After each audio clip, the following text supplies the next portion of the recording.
건축학자의 눈으로 보는 아파트에 사는 사람들 100명이 그린 살고 싶은 집. 우리와 전혀 다른 시각으로 새롭게 재해석됩니다. 이런 건 무지하게 인상 깊죠. 인상 깊다는 게 좋다 나쁘다의 문제가 아니고 우리 같은 시간을 살아가는 우리들이 집이라고 하는 것을 어떻게 생각하는가. 그림 속에 담긴 좌절과 욕망을 통해 사람들의 심리를 읽어낸 심리학자 김경일 교수.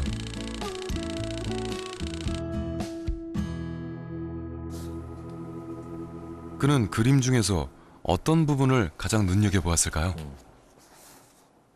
우리는 현실 세계에서는 없으면 안 되는 것들, 없으면 굉장히 불편한 것들, 이런 것들을 추구하면서 살아왔습니다. 그런데 우리가 가지고 싶은 집, 꿈꾸는 집에서는 그게 있으면 좋겠다라는 생각들을 우리가 하게 되는 거죠.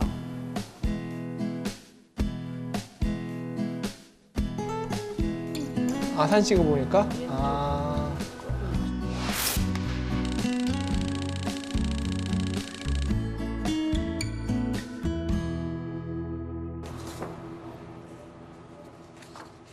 이 건축가는 그림들을 분석하며 사람들의 공간 감각을 가장 눈여겨봤습니다.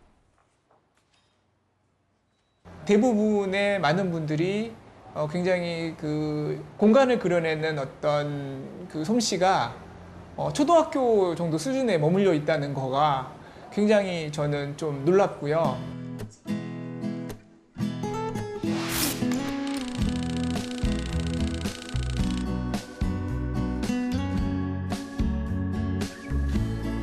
옥상 테라스도 있었으면 하는 이 전문가는 기발한 아이디어들이 넘치는 아이들의 그림을 가장 높이 평가했습니다.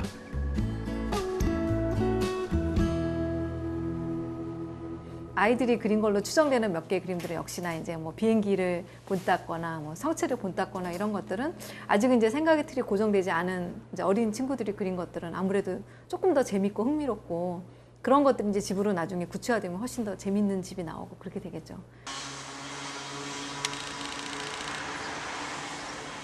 네 명의 전문가들이 함께 모여 100명의 아파트 사람들이 그린 그림을 전격 분석했습니다. 조사 결과 사람들이 살고 싶어한 집의 유형은 67%가 단독주택, 또 2층 집을 원하는 사람들이 45%나 돼 2층 집에 대한 열망이 매우 높은 것으로 드러났습니다. 지금 현재 우리나라 주택 총수에서 아파트가 차지하는 비율이 60%, 거칠게 잡아서 60%쯤 돼요. 그러니까 나머지는 아파트 이외니까 그게 꼭 모두 단독주택인 경우는 아니죠. 그런데 이번 그 설문조사 결과 단독주택이 거의 7할 가까이 나왔다라고 하는 것은 현실성이라고 하는 것을 고려했다기보다는 정말로 먼 미래에 대한 어떤 소망 이런 것들을 이렇게 밝힌 것으로 판단할 수가 있고요. 최근 그 아파트의 자산 가치가 급격히 하락하고 있는 것과도 연관이 있다고 생각을 하는데요. 시장의 변화와도 맥락이 다 있지 않을까 이런 생각이 듭니다. 전문가들이 그림에서 가장 주목한 건 아이들 그림에 그려져 있는 CCTV였습니다. 어른들과 달리 아이들은 살고 싶은 집 여기저기에 CCTV를 그려넣은 걸 발견할 수 있었습니다. 사실은 전체 중에 제일 충격적인 그림 같은 거라고 생각해요. 어린아이들이 예를 들면 뭐 CCTV를 5만 대다 설치해 놓은 그림을 그려서 시큐리티, 안전에 관한 문제를 거론했다든지 그건 나는 어린아이가 특별히 경험했다기보다는 예를 들면 미디어를 통해서 얘기됐던 초등학생들의 성추행 문제라든지 이런 것들에 대한 강박과 그걸로부터 비롯된 부모들의 철저한 훈육이라고 하는 게 그림의 그런 것을 이렇게 드러내는 것 아닐까. 저도 그 그림을 보고 굉장히 놀랐었는데 정말 이 아이가 뭘 이렇게 무서워할까, 뭘 이렇게 두려워할까, 그리고 정말 경험해서 두려운 걸까, 아니면 그런 정보를 계속 받았기 때문에 두려운 걸까. 그러니까 오히려 아주 재미난 게 나이 어린 친구들에 비해서 나이 든 사람들은 그런 부분에 대해서 조금 더 여유로운데 오히려 연령대가 낮아질수록 위험이라고 하는, 사회가 위험하다라고 하는 것들을 그림에 그냥 직설적으로 표현한 것은 조금 놀라운 저 그림이었었어요. CCTV도 많았지만 경호원이 있었죠. 그러니까 그냥 집 이렇게 문 앞에 네. 경호원 아저씨 한 명 딱 서 있는 그 그림을 그린 거는 굉장히 이렇게 어떻게 보면 우리가 굉장히 잘못하고 있구나 그런 생각이 들더라고요. 경호원까지 그려 넣어야 할 정도로 아이들은 안전에 대해 심각하게 생각하고 있었습니다. 이 아이는 문에 좀 특이하게 생긴 안전장치를 그려 넣었는데요. 아, 이거는 열쇠 대신 홍채 인식. 아, 홍채 인식? 네. 왜 홍채 인식이 필요해요? 아, 요즘은 진짜 무서운 세상이라서 안전을 위해. 그런가 하면 특이하게 집안에도 CCTV를 그려 넣은 아이도 있었습니다. 엘리베이터로 연결돼 있으며 감시한 CCTV도 있습니다. CCTV가 있는 이유는 만약에 제가 딴짓을 할 경우에는 감시할 수 있으니까 좀 더 집중이 더 잘 될 것 같고 싫지만 그래도 집중을 하기 위해서는 꼭 필요하다고 생각해요. 어떻게 생각해요, 친구 생각은? 자기 조절을 노력하는 그런 아이 같아요. 저는 커서도 아파트에서 살고 싶어서 아파트를 그렸고요. 안전하게 살고 싶어서 CCTV를 많이 설치했어요. 요즘 세상이 많이 흉흉해서.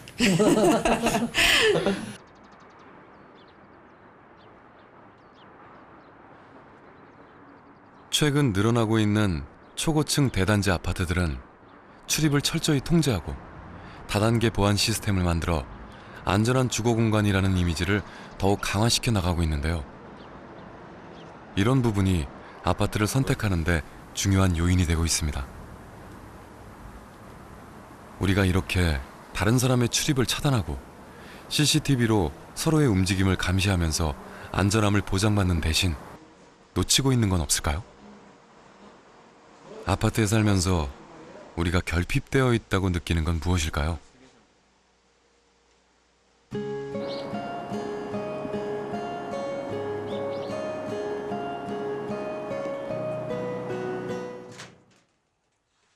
창밖으로 보이는 건 또 다른 네모난 콘크리트 세상. 내가 살고 있는 곳과 다르지 않은 늘 똑같은 공간. 이 풍경에 지친 걸까요? 아파트에 사는 사람들은 유독 넓은 창문에 강한 집착을 보여주고 있었습니다.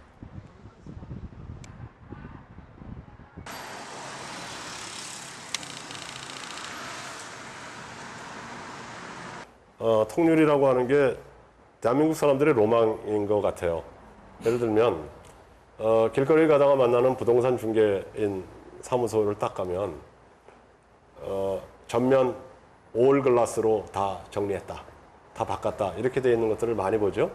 이게 예를 들면 한국의 아파트가 갖고 있는 무지하게 독특한 특성이거든요.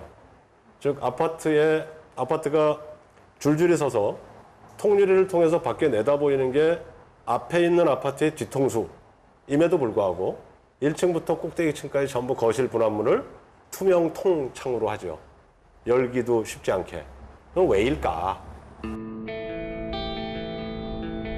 발코니 쪽 벽면이 모두 유리로 되어 있는 우리나라 아파트. 사실 이런 창문 구조는 전 세계적으로 유래를 찾아보기 힘들 만큼 독특한 우리나라만의 특성입니다. 유럽이나 미국의 아파트들은 발코니 쪽이 외부로 트여 있고 벽면 중 일부만 유리로 되어 있는 경우가 많은데요. 발코니를 내부와 외부의 중간지대로 사용하고 문이나 창문은 우리나라보다 작게 만들어져 있습니다. 왜 이런 차이가 생긴 걸까요? 그러니까 이게 뭘 의미하냐면 한국의 소위 산업화 이후 한국의 모든 도시에서 탁 트인 개방 쪽 공간은 경험해 본 적이 없는 겁니다. 이게 우리 아파트의 현상을 보여주기도 하고 뒤집으면 한국 사회 공간이 갖고 있는 아킬레스건이 무엇인가 라고 하는 것도 보여주는 것이다. 이렇게 봤습니다. 그리고 또 한 가지.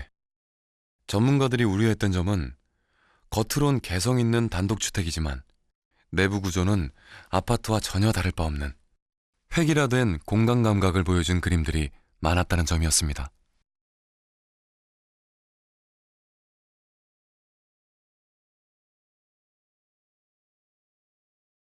아파트를 자기가 살고 싶은 집으로 그린 그림이나 주택을 자기가 살고 싶은 주택으로 그린 분들이나 본질적으로는 큰 차이가 없는 거죠. 이 집 같은 경우에도 밖에서 볼 때 무슨 헨젤과 그레텔 오두막처럼 뭐 들어가는 대문도 있고 굴뚝도 있고 다락방도 있고 막 이런데 안으로 들어가 보면은 그냥 아파트 평면 역시 마찬가지로 안에 내부 공간에 대해서는 물론 이제 룸에 뭐 그 극장식 뭐 스크린도 있고 이런 걸 생각은 지엽적으로 했겠지만 공간이 조금 달라질 수 있는 가능성에 대해서는 전혀 염두에 두지 않고 그냥 박스 안에서 이렇게 칸 나누기만 된 듯한 이런 그림들이 그 사회에 필요한 여러 가지 감성이나 지능들이 있는데 그 중에 우리가 공간 감성 혹은 지능이라고 얘기할 수 있는 것들이 갈수록 더 태화되고 있는 것은 아닌가.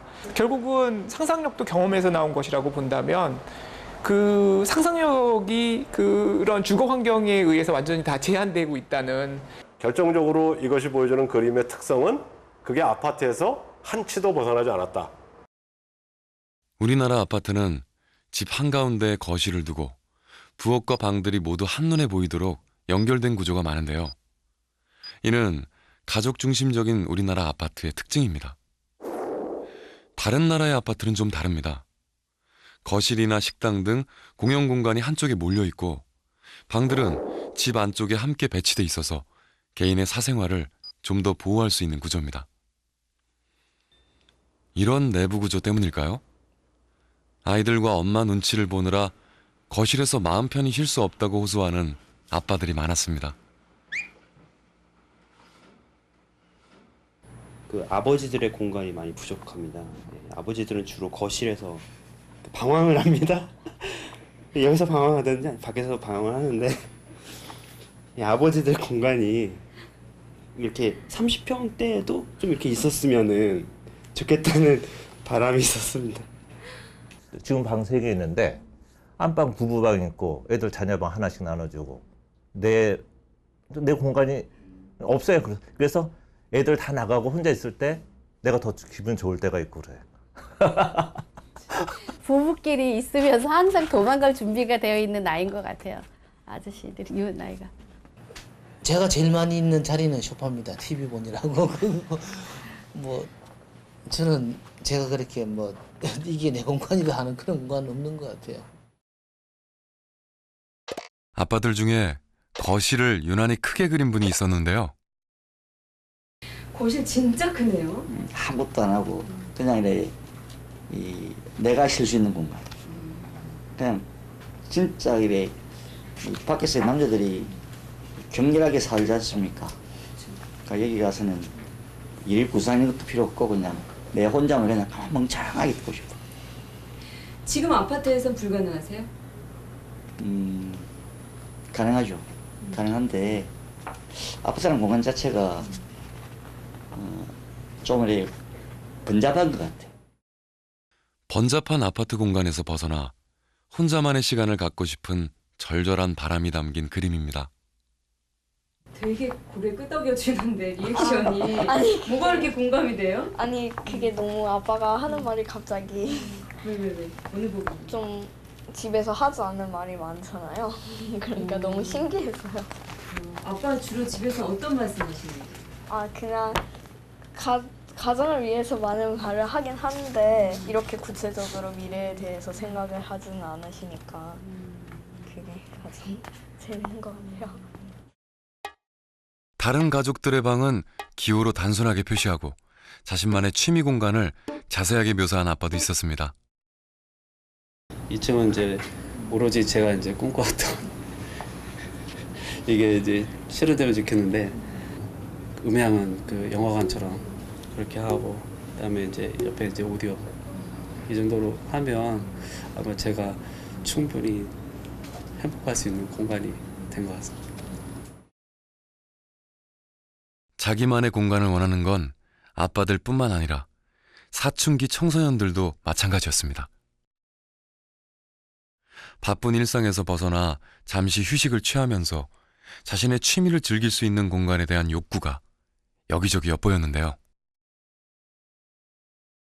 그다음에 TV를 보거나 컴퓨터를 할 수 있는 곳이고, 여기는 이제 제가 운동을 할 수 있는 곳인데요. 그다음에 여기는 러닝머신, 아령, 그리고 여기서는 컴퓨터를 할 수 있고 TV를 볼 수 있고, 그다음에 앉아서 쉴 수 있는 공간입니다. 이쪽은 제가 나중에 화가가 됐을 때 화실로 쓰려고 여기 한 공간 마련해 놨고요. 여기는 또 제가 책 읽는 거 좋아해서 책 읽는 곳이에요, 여기는. 내가 살고 싶은 집으로 아파트를 그린 사람들도 있었는데요.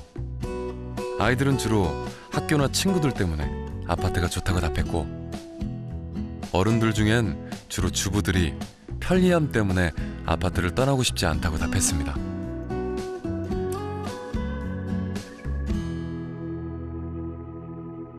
그 삭막한 현대 생활의 딱 상징이기도 하잖아요. 아파트라는 게 그런 공간이 건물이. 근데 그런데도 저는 이제 아파트가 좋은 게 생활에 이제 편리하고 안전이나 아이들 교육이나 그런 보안 이런 게 또 무시 못하니까, 그래서 저는 행복하게 아파트를 그려봤습니다. 재미가 없죠. 아파트와 전원주택의 장점을 합쳐서 자연 속에 위치한 공동주택을 그린 분도 있었는데요. 어릴 때는 뭐 나중에 전원주택 꿈을 많이 꿨는데 시간이 가고 나이가 들수록 나이가 들면서 사람 옆에 또 좋겠다는 현실적인 생각을 갖게 됐어요. 그래서 근교에 주거 공간은 아파트 같은 보안이 잘 되는 곳에 그런 환경에 또 약간의 터가 있는 집이 좋겠다. 이제 제 바람이에요. 사람들은 아파트가 편리해서 또는 안전해서, 그리고 아이들 교육 문제 때문에 주로 아파트를 선택한다고 말했습니다. 아이를 키우는 이제 부모들이라든가 이럴 경우에는 그 다음에 이제 아이가 학교를 가게 되면 한 아파트에 뭐 동으로 해서 이제 학교가 A, B 나뉘는 경우는 있지만 거의 다 한 학교예요. 그러면 이제 젊은 엄마들, 직장 다니는 엄마도 그렇고 뭐 그런 정보 교환이라든가 아이들 키우면서 소소하게 도움되는 것도 많더라고요, 저희 경험상. 예. 이웃이 있으니까 이 말이 돌고 돌아서 또 많은 정보를 알게 되고, 예를 들어서 뭐 윗집애가 상 탔으면 엄마는 제가 얘기 안 해도 바로 알고. 엄친딸 같은 거. 네. 그리고 뭐 옆집애가 어느 학교 갔는지도 제가 알기도 전에 엄마 아시고. 그러니까 주제도 모르게 그냥 소문이 돌고 돌으니까 네트워크 같아요. 모방인 것 같아요. 그냥 따라잡기. 그러니까 눈치를 보는 거죠. 쉽게 말하면 자기 그러니까 경제적인 여건상으로도 자기 생각대로 단독주택으로 딱 가자는 그 경제적인 여건이 아무래도 부족할 것이고, 그리고 학군 형성된 그 아파트 주변으로 오는 거는 다른 아이도 하는데 내 아이도 좀 해야 되겠다라는 그런 좀 눈치 작전이라고 해야 되나? 네. 그런 것 같아요. 동창회를 가잖아요. 그럼 어디 살아? 뭐 그러면은 얘기하는 게 보면은 저도 저 친구가 어디 살고 어느 아파트 살라는 거 이제 알잖아요. 이제 그러면 그 친구 이제 수준이 딱 나오잖아요. 그게. 이 동네에 사는 사람들은 다 아파트에 살아요. 그러면서 여자들은 차 마시러 집집마다 놀러를 가요. 그러면서 여자들은 한번 이렇게 싹 둘러보면서 꿈을 키워요. 그러면서 갖고 싶은 거 생기고 바꾸고 싶은 거 생기고 실천에 옮기시는 분도 있지만 못 옮기시는 분들은 로망이잖아요, 그게. 그러면서 실제로 옆동 앞동으로 옮기시는 분들도 있으세요. 아, 왜요? 로망이니까. 옆동 앞동 가면 달라지나요? 되게 예민한 동네예요. 이 동네가. 그러니까는 향별로, 층별로, 그리고 그 아파트 네임이라 그러죠. 이름별로. 아파트에 살면서 우린 우리도 모르는 사이에 서로를 비교합니다. 지금 우리나라의 아파트는 사람들의 생활 수준과 교육열을 상징적으로 나타냅니다. 더 좋은 학교에 보내고 더 더 좋은 학원에 보내기 위해 교육 여건이 좋은 아파트로 몰려들지만 막상 그 안에서는 매일 전쟁을 치르듯 힘든 경쟁과 비교를 견디며 살아가고 있습니다. 지내다 보면 집 구조만 똑같은 게 아니라 아이들이 다니는 학원들까지 비슷해집니다. 남들 하는 만큼 하면서 살아가기 위해 힘겨운 일상을 견디며 살아가야 하는 하루하루가 계속되는 겁니다.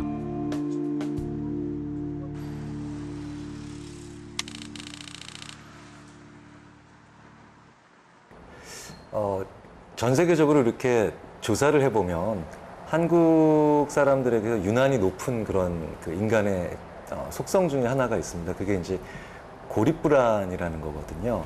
이게 우리나라 사람들 굉장히 높아요. 근데 이제 고립불안이라는 게 남들과 다르거나 남들로부터 떨어져 있거나 하여튼 뭔가 하여튼 이탈되어 있는 그런 상황에서 불안을 느끼는 정도인데 한국 사람들이 이게 굉장히 높은 편이거든요.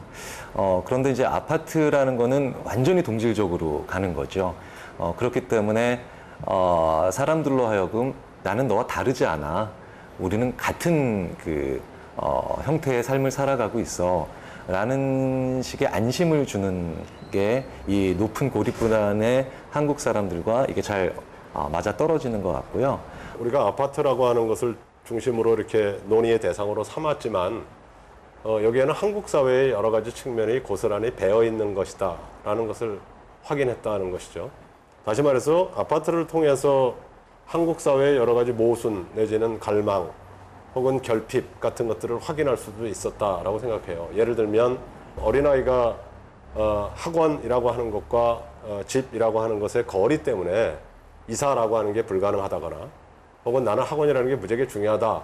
그리고 그걸 부모로부터 지속적으로 훈육받았다라고 하는 게 이번 설문에서도 나오고 그림에서도 나오고 있다든지. 아파트라는 공간은 나를 만족시키거나 행복하게 만드는 공간이라기보다는 후회를 제일 덜하게 만들어주는 공간이거든요.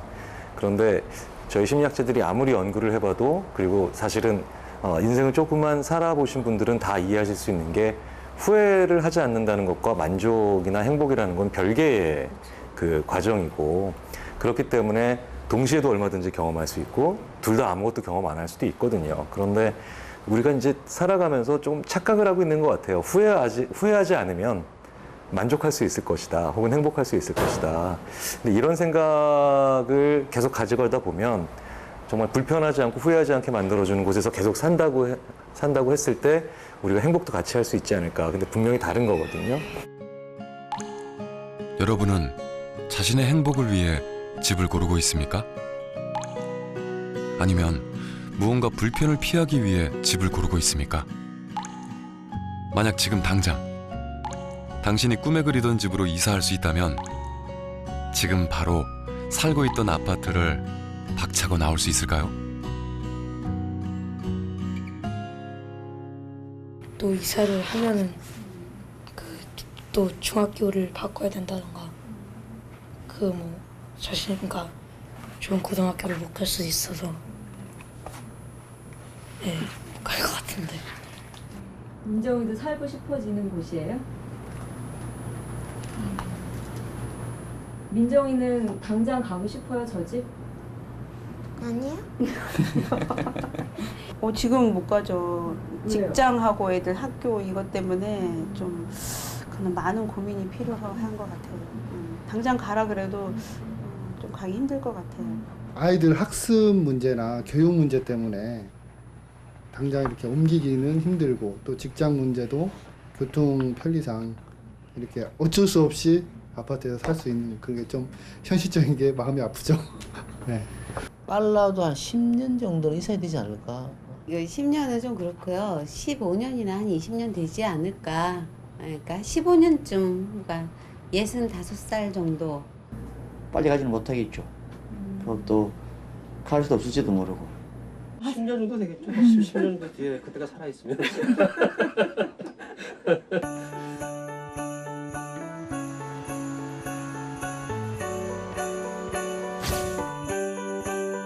주변을 둘러보면 어디에도 아파트가 보입니다.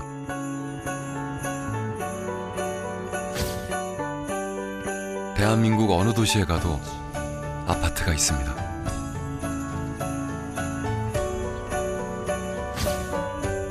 아파트 속에서 우리의 공간 감각은 조금씩 무뎌지기 시작했고,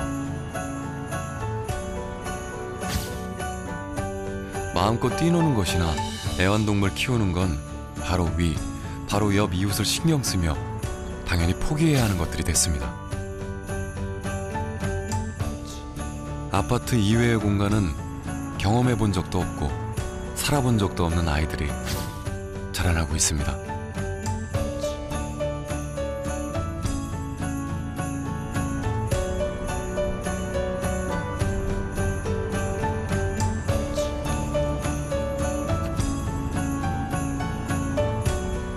아파트엔 우리가 처했던 조건, 그리고 지금까지 추구해온 삶의 가치가 고스란히 담겨 있습니다.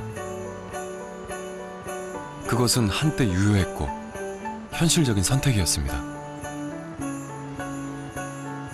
하지만 이제 지금의 아파트 그 이상을 원하는 사람들은 점점 늘어나고 있습니다. 그 안에서 느끼는 결핍도 점점 커져만 갑니다.